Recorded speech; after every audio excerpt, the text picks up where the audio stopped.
ঢাকা বিশ্ববিদ্যালয়কে কেন্দ্র করে যে নাটকীয় পরিস্থিতি তৈরি হয়েছে তার চিত্রনাট্য সম্ভবত কোনো দক্ষ নাট্যকারের পক্ষেও লেখা সম্ভব ছিল না। এখানে আলো আর আঁধারের লড়াইটা এতটাই স্পষ্ট, অথচ কুয়াশাচ্ছন্ন যে সাধারণ মানুষের পক্ষে সত্য মিথ্যার ফারাক করা প্রায় অসম্ভব হয়েই পড়েছে। একদিকে রয়েছে হারানো গৌরব পুনরুদ্ধারের এক প্রশংসনীয় উদ্যোগ, অন্যদিকে সেই উদ্যোগকে প্রতিহত করার এক অদ্ভুত আপাত দৃষ্টিতে মানবিক কিন্তু আদৌত রহস্যময় প্রতিরোধ। এই দুই বিপরীত শক্তির সংঘাতে প্রাচ্যের অক্সফোর্ড আজ এক নতুন ক্রান্তিকালের মুখোমুখি, যা হয়তো তার ভবিষ্যৎ গতিপথকেই চিরদিনের জন্য নির্ধারণ করে দেবে। বহু বছর ধরেই রাতের ঢাকা বিশ্ববিদ্যালয় যেন এক ভিন্ন জগতের প্রতিচ্ছবি হয়ে উঠেছিল। দিনের আলোয় যে প্রাঙ্গণ জ্ঞান, প্রজ্ঞা আর তারুণ্যের উচ্ছ্বাসে মুখরিত থাকত, সূর্যাস্তের সাথে সাথেই সেই একই চত্বর এক অচেনা ও ভীতিকর রূপ ধারণ করত। টিএসসির কোলাহলপূর্ণ চত্বর, চারুকলার শৈল্পিক প্রাঙ্গণ কিংবা সোহরাওয়ার্দী উদ্যানের সুবিশাল সবুজ, সব কিছুই যেন এক অদৃশ্য কালো চাদরে ঢেকে যেত। এই অন্ধকারের সাম্রাজ্যে অবাধ বিচরণ ছিল ভবঘুরে মাদকাসক্ত আর অন্ধকার জগতের বাসিন্দাদের। যে ক্যাম্পাস দেশের ভবিষ্যৎ নির্মাতা, বিজ্ঞানী, শিল্পী ও চিন্তাবিদদের জন্ম দেওয়ার কথা, সেই ক্যাম্পাসই পরিণত হয়েছিল অসংখ্য সম্ভাবনার অপমৃত্যুর এক নীরব সাক্ষী।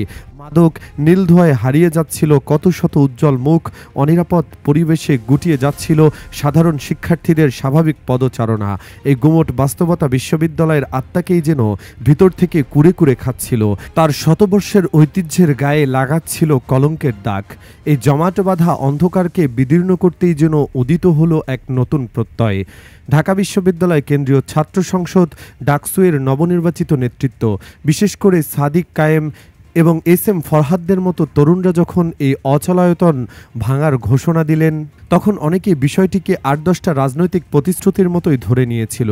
কিন্তু তাদের সংকল্প ছিল পর্বতের মতো অটল এবং পদক্ষেপ ছিল সুদূরপ্রসারী।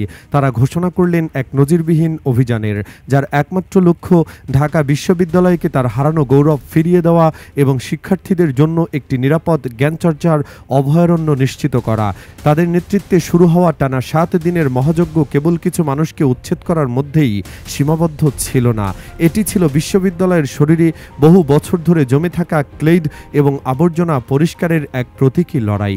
যেসব স্থান সন্ধ্যা নামতেই মাদকসেবীদের আখড়ায় পরিণত হতো, সেগুলোকে পরিষ্কার করে পর্যাপ্ত আলোর ব্যবস্থা করে শিক্ষার্থীদের জন্য উন্মুক্ত করে দেওয়া হলো। চারুকলা, সোহরাওয়ার্দী উদ্যান, ছবির হাট, যেসব জায়গা দিনের বেলাতেও সাধারণ শিক্ষার্থীরা পা ফেলতে ভয় পেত, সেখানে আবার প্রাণের স্পন্দন ফিরে আসতে শুরু করলো। গোটা বিশ্ববিদ্যালয় যেন এক নতুন ঝকঝকে রূপে জেগে উঠল। চারদিকে ফিরে এলো এক স্বস্তির নিঃশ্বাস। এতদিন ধরে যারা এই অসহনীয় পরিবেশ মুখ বুঝে সহ্য করে আসছিল, সেই সাধারণ শিক্ষার্থীরা প্রথমবারের মতো অনুভব করলো তাদের শোনা কথা এবং তাদের নিরাপত্তার কথা ভাবার মতো কেউ অবশেষে এসেছে। কিন্তু যেখানেই তীব্র আলো, সেখানেই ছায়ার দৈর্ঘ্য বাড়ে। ডাকসুর এই যুগান্তকারী পদক্ষেপ যখন শিক্ষার্থী সহ সকল মহলে প্রশংসার জোয়ারে ভাসছিল, ঠিক তখনই এক অদ্ভুত এবং অপ্রত্যাশিত দিক থেকে প্রতিরোধ দানা বাঁধতে শুরু করলো। যে প্রতিরোধ এলো এমন কিছু মানুষের কাছ থেকে, যাদের কাছ থেকে সমর্থন ছিল সবচেয়ে বেশি প্রত্যাশিত। এই প্রতিরোধের প্রথম প্রকাশ্য আওয়াজটি এলো ঢাকা বিশ্ববিদ্যালয়ের একটি ছাত্রী সংস্থার সেক্রেটারি আফসানা আক্তারের কাছ থেকে। তার বক্তব্য ছিল এক ধরনের দার্শনিক মারপ্যাচ, যা শুনতে মানবিক মনে হলেও তার গভীরে লুকিয়ে ছিল এক জটিল বিষয়ের উপাখ্যান। তিনি বলেন, এটা বিশ্ববিদ্যালয়ের ক্যাম্পাস, ভবঘুরে মানুষদের আবাসন নিশ্চিত করবে রাষ্ট্র। তার এই একটি বাক্যই যেন এক বিশাল বিতর্কের দরজা খুলে দিল। তার যুক্তির মূল কথা ছিল, এই ভবঘুরে ও অসহায় মানুষদের পুনর্বাসনের দায়িত্ব রাষ্ট্রের, বিশ্ববিদ্যালয়ের ছাত্র সংসদের নয়। তাদের আয়ের ব্যবস্থা না করে এভাবে উচ্ছেদ করা চরম অমানবিক। আফসানা আক্তারের এই বক্তব্যটি খুব দ্রুতই একটি নির্দিষ্ট রাজনৈতিক দর্শনের অনুসারীদের মধ্যে ছড়িয়ে পড়ল এবং ব্যাপক সমর্থন পেল। বিশেষ করে যারা নিজেদের বামপন্থী রাজনীতির ধারক ও বাহক বলে পরিচয় দেন, তারা এই বক্তব্যকে নিজেদের মূল মন্ত্র হিসেবে গ্রহণ করলেন। তাদের চোখে ডাকসুর এই অভিযান হয়ে উঠল এক অমানবিক ও ফ্যাসিবাদী কার্যক্রম। তাদের ভাষ্যমতে ডাকসু নেতারা সস্তা জনপ্রিয়তা অর্জনের জন্য কিছু প্রান্তিক ও অসহায় মানুষকে বলির পাঠা বানাচ্ছে। কিন্তু এই মানবিকতার মুখোশের আড়ালে অন্য কোনো গভীর এজেন্ডা কাজ করছে কিনা, সেই প্রশ্নটি বড় হয়ে দেখা দিল। ডাকসুর সমর্থকরা পাল্টা প্রশ্ন ছুড়ে দিলেন, বামরা আসলে কি চায় ওরা নিজেরাই জানে না, নয়তো ওদের সব কর্মকাণ্ড মেজরিটির বিরুদ্ধে যায় কেন? এই প্রশ্নটি কেবল একটি রাজনৈতিক পাল্টা আক্রমণ ছিল না, এর পেছনে ছিল দীর্ঘদিনের পুঞ্জীভূত ক্ষোভ এবং সাধারণ শিক্ষার্থীদের পর্যবেক্ষণের প্রতিফলন। ক্যাম্পাসের সিংহভাগ সাধারণ শিক্ষার্থীর ধারণা, বামপন্থী ছাত্র সংগঠনগুলোর রাজনীতির অধিকাংশ ক্ষেত্রেই দেশের বাস্তবতা এবং সাধারণ মানুষের আবেগের বিপরীতে অবস্থান করে। তাদের কর্মকাণ্ডে এক ধরনের আদর্শিক গোঁড়ামি এতটাই প্রকট যে তা তাদের ধীরে ধীরে জনবিচ্ছিন্ন করে ফেলেছে। এই প্রেক্ষাপটে যখন হাজার হাজার শিক্ষার্থীরা নিরাপত্তা ও শিক্ষার পরিবেশ নিশ্চিত করার জন্য ডাকসুর একটি দৃশ্যমান পদক্ষেপ নিল, তখন বামপন্থী সংগঠনগুলোর এই বিরোধিতা অনেককেই হতবাক করে দিল। পরিস্থিতি দেখে মনে হচ্ছিল শাহবাগের তথাকথিত বুদ্ধিজীবী আর ইমামদের গায়ে যেন আগুন লেগে গেছে। তাদের ভাবভঙ্গি এমন ছিল যেন ডাকসুর এই অভিযান সরাসরি তাদের রুটিরুজির ওপর আঘাত এনেছে। এই রুটিরুজির ধারণাটি সবচেয়ে রহস্যময় এবং তাৎপর্যপূর্ণ। কেন একদল ভবঘুরে আর মাদকাসক্তকে ক্যাম্পাস থেকে সরালে একটি রাজনৈতিক গোষ্ঠীর এত মাথা ব্যথা? এর উত্তর খুঁজতে গিয়ে যে চিত্রটি সামনে আসে তার রীতিমতো শিউরে ওঠার মতো। অভিযোগের আঙুল সরাসরি বামপন্থী ছাত্র সংগঠনগুলোর দিকে। ক্যাম্পাসে কান পাতলেই এক ভয়ঙ্কর গুঞ্জনের প্রতিধ্বনি শোনা যায়। বলা হয়, এই বামদের যার কলকি টানা ছাড়া আর তো কোনো রাজনীতি নেই। এই অভিযোগের সত্য মিথ্যা নিয়ে বিতর্ক থাকলেও তাদের জীবনযাপন এবং রাজনৈতিক সংস্কৃতির দিকে তাকালে একে পুরোপুরি উড়িয়ে দেওয়া কঠিন। তাদের আড্ডা, স্লোগান এবং আন্দোলনের ধরনে এক ধরনের প্রতিষ্ঠান বিরোধিতা ও নৈরাজ্যবাদের ছাপ স্পষ্ট। দিনের বেলায় জামাত হটাও বা সাম্রাজ্যবাদ নিপাত যাক বলে গলা ফাটালেও সন্ধ্যা নামার সাথে সাথেই তাদের অনেকেই এক ভিন্ন জগতে ডুব দেয়। ছবির হাট, সোহরাওয়ার্দী উদ্যান, চারুকলা বা টিএসসির অন্ধকারের কোণগুলোই যেন তাদের জগতের ঠিকানা। সেখানে ঘন্টার পর ঘন্টা তারা কি করে তা নিয়ে প্রশ্ন উঠতেই পারে।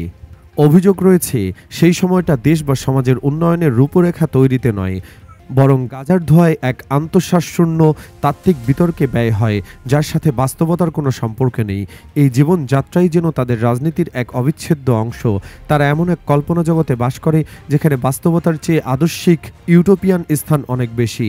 তাদের কাছে হয়তো ক্যাম্পাসের নিরাপত্তা বা হাজারো শিক্ষার্থীর পড়াশোনার পরিবেশের চেয়েও নিজেদের স্বাধীনতা এবং ইচ্ছেমতো চলার অধিকার অনেক বেশি গুরুত্বপূর্ণ।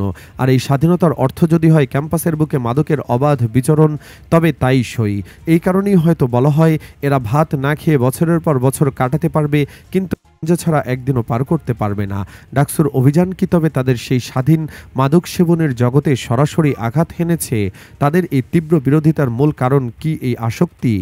বিতর্কের এই আগুনে ঘি ঢাললেন একেবারে শীর্ষ পর্যায়ের একজন বামপন্থী নেত্রী, সামিনা লুৎফা।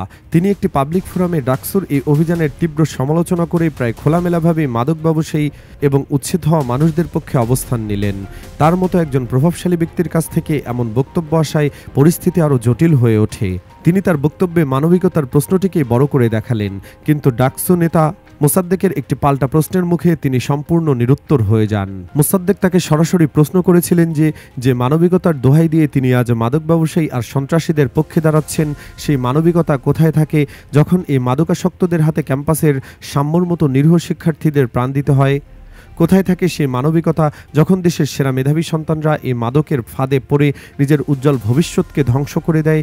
এই একটি প্রশ্নই যেন সামিনা লুৎফার মানবিকতার বেলুনটি চুপসে গিয়েছিল। তার কাছে এই কঠিন সত্যের কোনো উত্তর ছিল না, কারণ উত্তর দিতে গেলেই তাদের আদর্শিক ভণ্ডামি উন্মোচিত হয়ে যেত।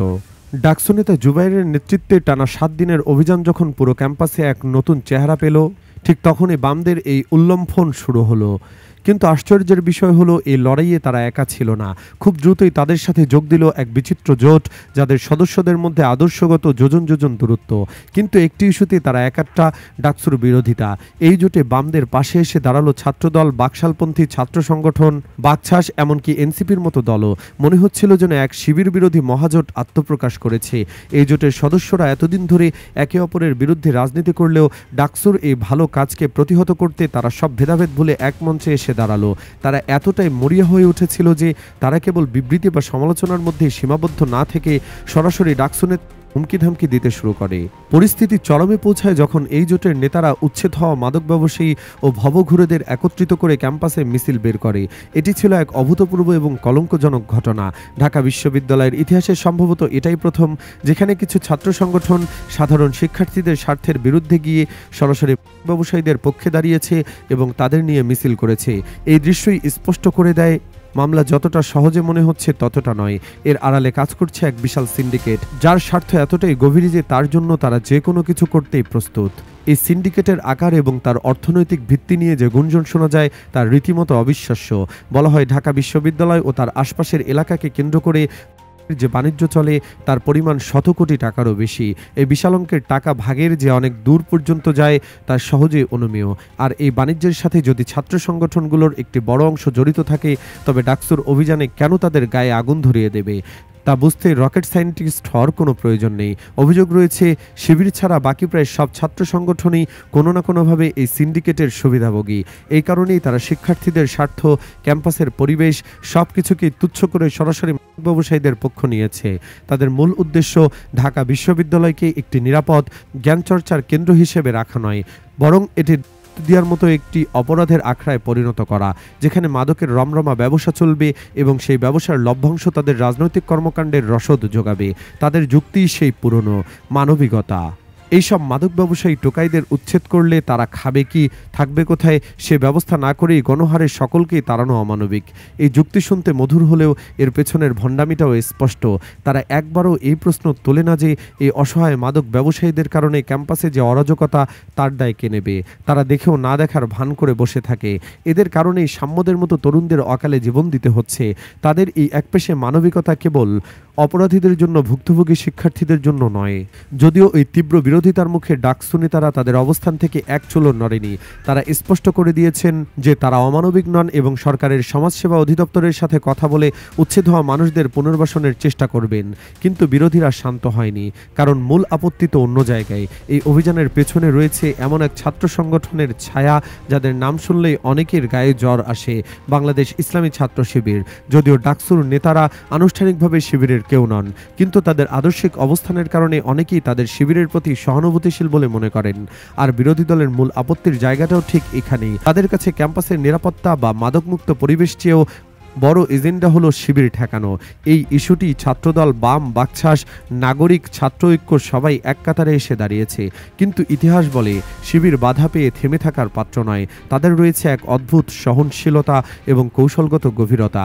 তারা জানে কখন আঘাত করতে হয় আর কখন নীরব থাকতে হয়। লেখক আবির হাসান শিবিরের এই কৌশলকে বিশ্লেষণ করতে গিয়ে কিছু অসাধারণ উদাহরণ দিয়েছেন। তিনি দেখিয়েছেন নোয়াখালীতে বিএনপির আক্রমণে দারসুল কুরআন প্রোগ্রাম বন্ধ হলে শিবির প্রতিরোধ হিসেবে সারা দেশে হাজার হাজার দারসুল কোরআনের আয়োজন করে এবং প্রতিপক্ষকে আদর্শিকভাবে পর্যদস্ত করে। তারা ভায়োলেন্সের জবাব ভায়োলেন্স দিয়ে দেয় না, বরং এমন পথ বেছে নেয় যা তাদের সাংগঠনিক শক্তি আরও বাড়িয়ে তোলে। আরেকটি উদাহরণ আরও চমকপ্রদ। ডাকসু নির্বাচনের আগে ছাত্রদল যখন শিবিরকে গুপ্ত সংগঠন বলে কোণঠাসা করার চেষ্টা করেছিল, তখন শিবির নীরব ছিল। কিন্তু নির্বাচনের সময় 4টি বড় ছাত্র সংসদে তারা এমন কৌশল অবলম্বন করল যা ছাত্রদলকে আক্ষরিক অর্থে ঘোল খাইয়েই ছেড়ে দিল। আবির হাসানের ভাষায়, কেবল এমন প্রতিশোধের জন্য সম্ভবত ওরা প্রস্তুত ছিল না। যুগ যুগ একসাথে রাজনীতি করার পরেও ছাত্রদল শিবিরকে চিনতে পারেনি। এই প্রসঙ্গে আবির হাসান টেনে এনেছেন ক্রিকেট বিশ্বের কিংবদন্তি শোয়েব আক্তারের উপমা। তিনি লিখেছেন, শোয়েব আক্তারের বলের গতি এবং ধার কেমন তা সেই ব্যাটসম্যানই বুঝতে পারবে যে তার বল কখনো খেলেনি। যে সতীর্থ হয়ে এতদিন খেলে এসেছে শোয়েব আক্তারের সাথে, সে বেঁচে গেছে। কিন্তু এবার সতীর্থরাই দুই দলে বিভক্ত হয়ে খেলছে। ছাত্রদল এবার হারে হারে বুঝছে ছাত্র শিবির কারে কয়। এই উপমাটি অসাধারণভাবে প্রাসঙ্গিক। এতদিন ছাত্রদল শিবিরের শক্তির মুখোমুখি হয়নি, দূর থেকে দেখেছে। এখন প্রতিপক্ষ হিসাবে তারা প্রথমবার বুঝতে পারছে সেই শক্তির গভীরতা কতটা। শিবিরের পেশি শক্তি নয়, মস্তিষ্ক দিয়ে লড়ে। তাদের লড়াইটা মনস্তাত্ত্বিক এবং কৌশলগত। ঢাকা বিশ্ববিদ্যালয়ের এই ঘটনাপ্রবাহ সেই বৃহত্তর খেলারই একটি অংশ। ডাকসুর অভিযানটি কেবল একটি ক্যাম্পাস পরিষ্কারের উদ্যোগ নয়, এটি একটি রাজনৈতিক দাবা খেলার চাল। একদিকে সাদিক, ফরহাদ, জুবাইরদের মতো তরুণদের দৃঢ় প্রত্যয়, যাদের পেছনে রয়েছে শিবিরের মতো এক নিপুণ কৌশলীর প্রচ্ছন্ন সমর্থন। অন্যদিকে বাম ছাত্রসহ অন্যান্য সংগঠনের এক বিচিত্র জোট, যাদের আসল উদ্দেশ্য শত কোটি টাকার মাদক সিন্ডিকেটকে রক্ষা করা এবং শিবিরের উত্থানকে ঠেকানো। এই লড়াইয়ের শেষ কথায় তার সময় বলে দেবে। কিন্তু একটি বিষয় স্পষ্ট, ঢাকা বিশ্ববিদ্যালয় এক দীর্ঘমেয়াদী সংঘাতের সংঘাতের মুখোমুখি। এই সংঘাত নির্ধারণ করে দেবে প্রাচ্যের অক্সফোর্ড কি তার হারানো গৌরব ফিরে পাবে, নাকি অপরাধ আর মাদকের এক অন্ধকার জগতে হারিয়ে যাবে। শোয়েব আক্তারের বলের মতো ছুটে আসা শিবিরের পরবর্তী কৌশল কি হবে তা দেখার জন্যই এখন সবার অপেক্ষা। ছাত্রদল কি সেই বল মোকাবেলা করতে পারবে, নাকি ক্লিন বোল্ড হয়ে প্যাভিলিয়নে ফিরবে? দর্শকরা রুদ্ধশ্বাসে তাকিয়ে আছে সেই খেলার দিকে, যার প্রতিটি পরতে পরতে লুকিয়ে আছে এক নতুন সাসপেন্স। খেলাটা সবে শুরু হয়েছে।